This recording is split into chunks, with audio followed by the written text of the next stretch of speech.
कहते हैं कि इस इंडस्ट्री में अच्छे कॉन्टैक्ट्स और अच्छी पीआर टीम हो, अच्छा मैनेजर रखा जाए तो आप बड़े बड़े प्रोजेक्ट्स का हिस्सा बन सकते हैं। आज जिस पर्सनालिटी की मैं बात कर रही हूँ, इनकी ना कोई पीआर टीम है, ना कोई मैनेजर है, ना ही किसी बड़े डायरेक्टर से इनका कॉन्टैक्ट है। बावजूद इसके आज 25 से ज़्यादा साल हो गए ये इंडस्ट्री में काम कर रही हैं और बेहतरीन प्रोजेक्ट्स का हिस्सा है। कमर्शियल सक्सेस फिल्मों का हिस्सा बन जाना एक सक्सेस माना जाता है इस इंडस्ट्री में। और इन्होंने गोलमाल, ऑल द बेस्ट और हाल ही में रिलीज भूल भुलैया 2 जैसी फिल्मों में काम किया है। ये जब फिल्मों में स्क्रीन पर आती है तब तो मजा आता ही है, लेकिन टीवी पर भी इन्होंने बहुत काम किया है। बात करेंगे फिल्म इंडस्ट्री की एक ऐसी एक्ट्रेस जिन्होंने जिंदगी गुजार दी कैरेक्टर रोल्स करने में, बावजूद उसके इंडस्ट्री ने उन्हें इतना क्रेडिट नहीं दिया। यही कारण है कि हम बॉलीवुड ठिकाना के जरिए उन आर्टिस्ट की कहानी आप तक लेकर आते हैं। कब, क्यों और कैसे में आज हम कहानी सुनेंगे एक्ट्रेस अश्विनी कालसेकर की। अश्विनी कालसेकर को आपने गोलमाल, ऑल द बेस्ट जैसी फिल्मों में देखा होगा, लेकिन अश्विनी कालसेकर इस इंडस्ट्री में कभी से काम कर रही है। 90s में एक सीरियल आया करता था शांति, इससे उन्होंने अपने करियर की शुरुआत की और इस सीरियल में काम मिलने की कहानी भी बड़ी रोचक है। अश्विनी कालसेकर एक मराठी फैमिली से आती है। पिता बैंक में जॉब किया करते थे और मदर को डांस का शौक था और अश्विनी ने भी क्लासिकल डांसिंग की ट्रेनिंग जरूर ली थी। हालांकि कॉलेज की पढ़ाई के बाद अश्विनी कालसेकर एक एयर हॉस्टेस बन गई और वो अपनी उस जॉब से बेहद खुश थी। कभी सोचा नहीं था कि एक्टिंग की तरफ जाएगी। हाँ, जिस फील्ड में वो थी वो भी एक ग्लैमरस फील्ड ही था। उसमें भी मेकअप, आपके कम्युनिकेशन स्किल्स और आपका बॉडी शेप बहुत मायने रखता है। ये जो तैयारी एयर हॉस्टेस बनने के लिए उन्होंने की थी, उन्हें नहीं पता था कि ये तैयारी आगे काम आने वाली है। इसी दौरान अश्विनी, जिनकी फ्राइडे को छुट्टी रहा करती थी, वो अपनी एक फ्रेंड के साथ ऑडिशन में गई। ऑडिशन अश्विनी नहीं दे रही थी, उनकी फ्रेंड दे रही थी। कबीर भाटिया नाम का शख्स आता है और वो कहता है कि एक्टिंग करोगी। अश्विनी ने कहा व्हाई नॉट, तो उन्हें एक ऑडिशन देने के लिए कहा। अश्विनी ने वो ऑडिशन दिया और उसके बाद पता ही नहीं चला कैसे अश्विनी सेलेक्ट हो गई सीरियल शांति के लिए, जहां इस सीरियल में मंदिरा बेदी लीड एक्ट्रेस थी। ये सीरियल काफी पॉपुलर रहा और इनके किरदार शासा को भी बहुत पसंद किया गया। इसके बाद अश्विनी नजर आई शक्तिमान सीरियल में।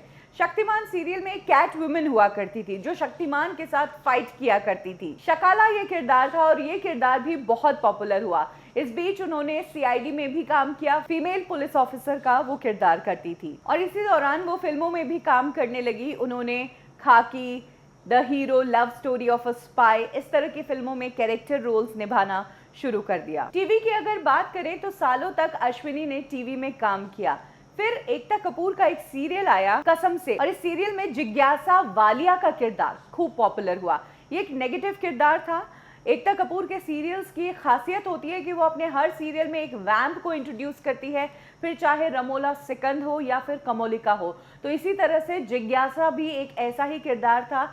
जिज्ञासा एक हिट किरदार रहा और जिस वक्त वो टीवी में अच्छा नाम कमा रही थी, तभी उन्हें फिल्मों में भी बड़े और अच्छे ऑफर्स मिलने लगे थे जो नोटिस होने वाले रोल्स थे। फिर चाहे जॉनी गद्दार हो, गोलमाल रिटर्न्स हो, फूंक जिसमें वो एक बार फिर से अलग ही किरदार में नजर आई, या फिर ऑल द बेस्ट फिल्म हो जिसमें थ्रू आउट इनका गजब का रोल था। अश्विनी ने कुछ चुनिंदा डायरेक्टर्स हैं जिनके साथ रिपीटेड टाइम पर काम किया है। फिर चाहे वो राम गोपाल वर्मा हो, राम राघवन हो या फिर रोहित शेट्टी हो। रोहित शेट्टी की गोलमाल और ऑल द बेस्ट के अलावा वो सिम्बा में भी नजर आ चुकी है और हाल ही में अश्विनी ने भूल भुलैया 2 में भी एक किरदार किया।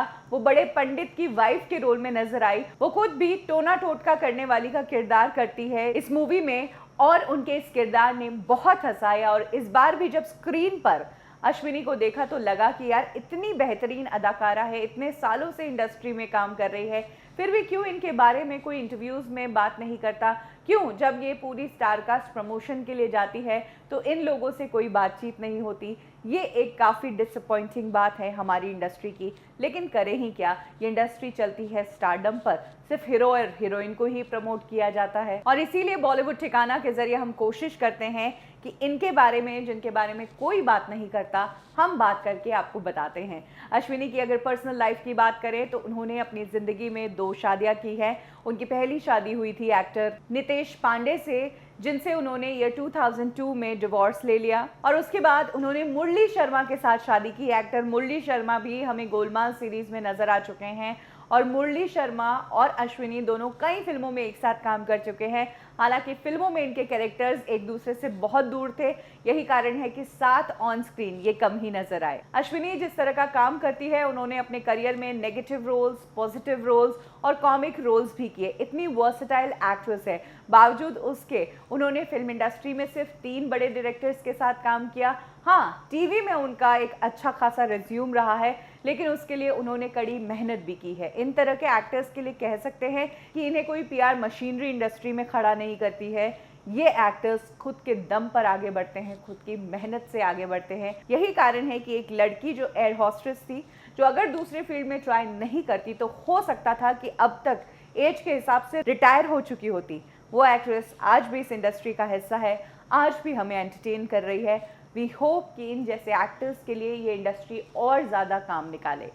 अश्विनी का कौन सा किरदार आपको पसंद आया, टीवी का या फिल्मों का कोई किरदार, ज़रूर मेंशन करें। कब क्यों और कैसे में अभी के लिए बस इतना ही, फिर मिलेंगे एक और कहानी के साथ। तब तक के लिए लाइक करें हमारा फेसबुक पेज बॉलीवुड ठिकाना, फॉलो करें हमें इंस्टा पे और सब्सक्राइब करें हमारा यूट्यूब चैनल बॉलीवुड ठिकाना।